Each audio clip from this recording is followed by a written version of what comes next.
Welcome to this quick guide to ArredoCAD. I'm going to focus on the main functions of the program. While for more in-depth information, you can watch these free video tutorials, including this guide, but also a series of tutorials dedicated to specific topics.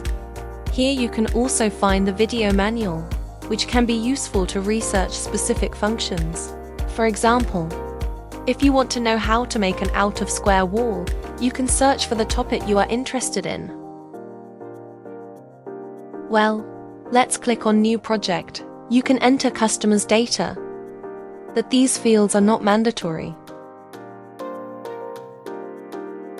From here you can manage plans. You can either draw a plan from scratch, or import plans in DXF or DWG format, and then draw the elevation, or use these preset schemes. Let's start with these closed schemes and choose one of them. You can set the wall thickness and height. Rotate the scheme and enter the measures of the walls. Here, for example, there is a wall that I want to stretch to the right.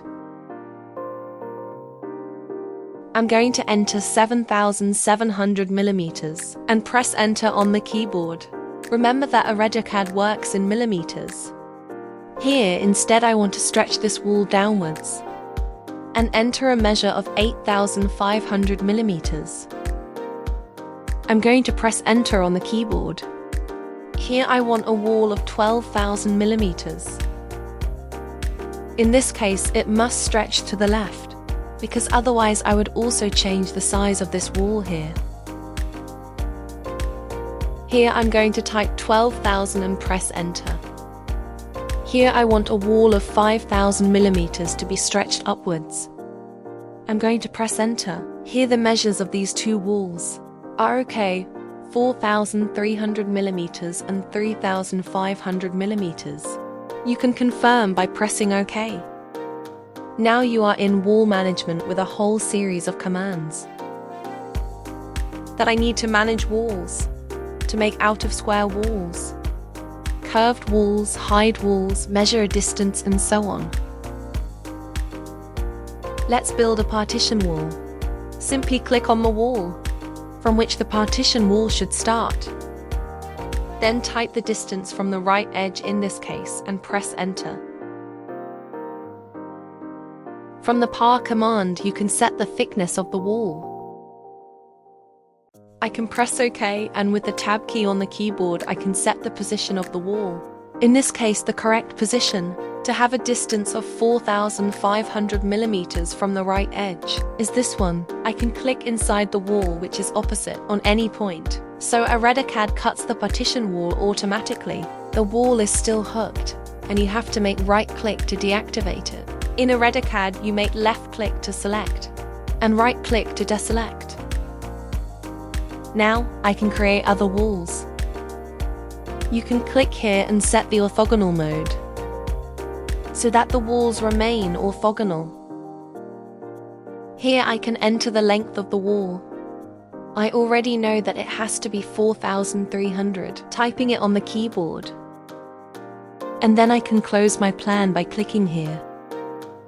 Again, I can press the right mouse button to deselect it. At this point, I can exit wall management, and I am in the main screen. You can see that the command icons have changed here. If I want to enter wall management again, I can click here, and again on exit to leave. If I want to zoom in on the plan, I can scroll the mouse wheel. If I hold it down, I can also move my plan. Otherwise, I can use these commands here.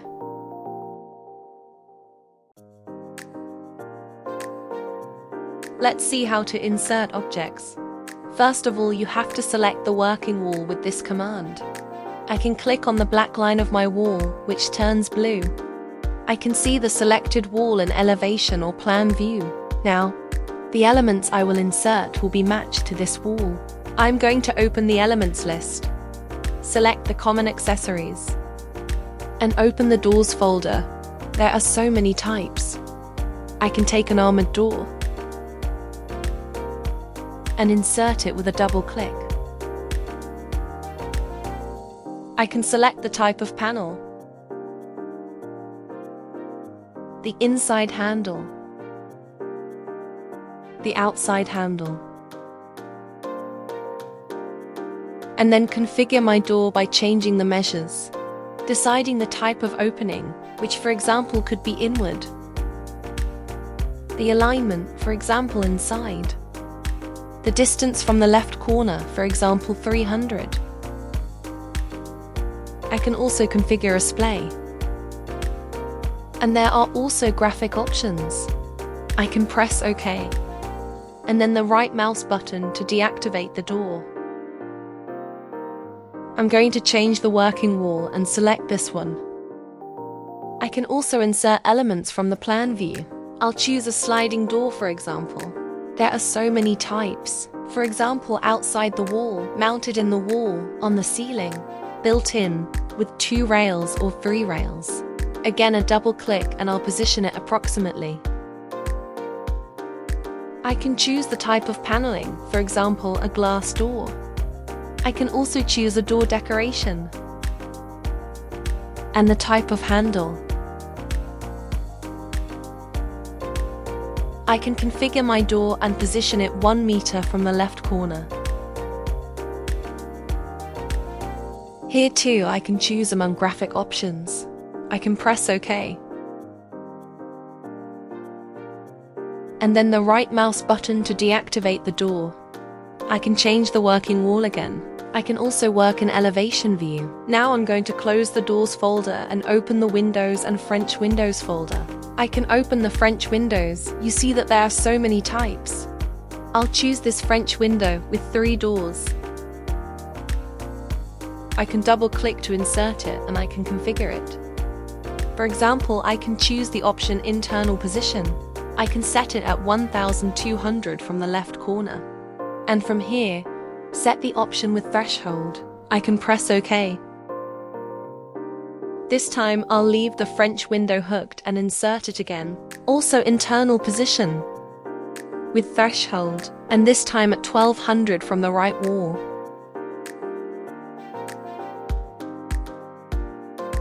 Press the right mouse button. Again, working wall. And I'll select this one. I can take a normal casement window with 2 doors. Position it approximatively, because then from here I can decide the height from the floor, the measures, whether I want an internal, external or central position. I can also choose with threshold here and press OK. While holding the window hooked, I can click on this working wall here and insert a second window, again 900 from the ground, internal position and with threshold. I can press OK and click the right mouse button. I can go back to the plan, and here you can see the available architectural elements, or even the cutting construction polygons for walls, which are these here, where I can find niches, openings and various other elements. For example, let's insert an opening on this wall here. I double click and insert it here. A configuration mask will appear. The distance from the left can be 1000. I want the opening to be 3500 wide and 2400 high. I can press OK and then click on the right mouse button.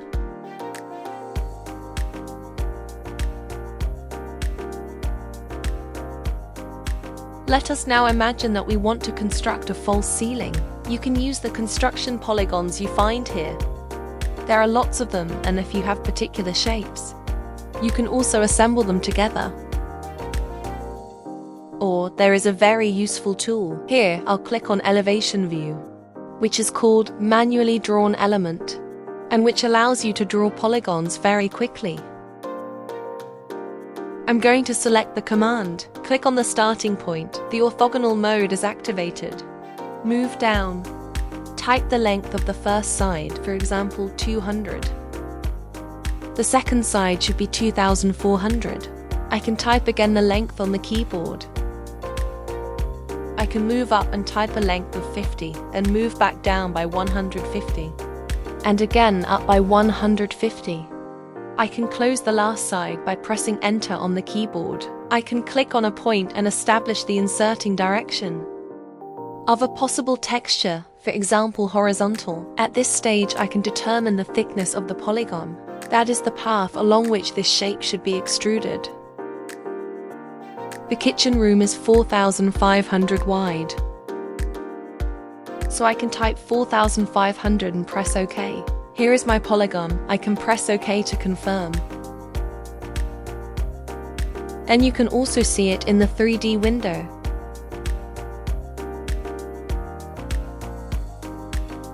Now let's insert floor and wall claddings, which of course have to be inserted after putting in fixtures or creating any openings. The cladding archive is here. I can click on the command, click on archive, and here you can find more than 15,000 materials. But of course you can also import other materials from outside. I can select the type, for example, a wood floor. There are so many available.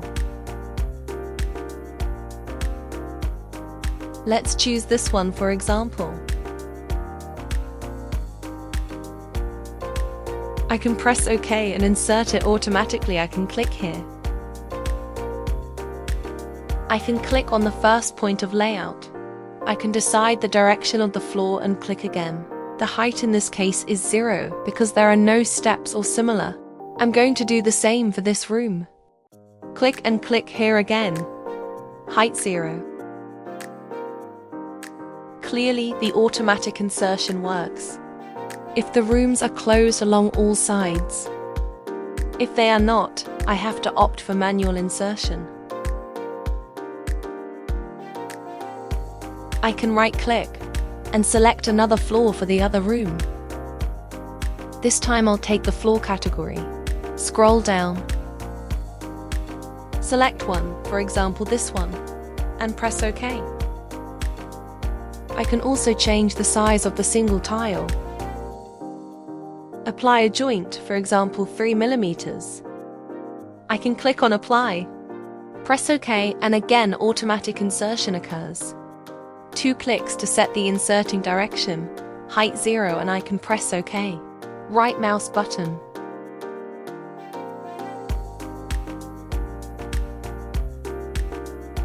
I can also view the plan in color mode by clicking here, or in color mode with all construction lines. I can also have a 3D view. I'm going to close the element list and click on 3D. Here I can press the right mouse button to move. By moving the mouse I can rotate to the right or to the left, up or down. With the 4 keyboard arrows, I can move back forwards, to the right or to the left. Let's look at our project. Using the keyboard arrows and moving the mouse. There you see the ceiling we have created. To move up or down, I can use the mouse wheel. To get a view without construction lines, I can use the function shadows and get a slightly better quality. At this point, I can also insert a ceiling. From here, I can click on Options, Ceiling Areas, Create Ceiling. ArredoCAD automatically creates the ceiling for the whole plan, as long as it is closed by walls on all sides. I can press the right mouse button to lock my scene. If I want, I can also have a double 2D and 3D view.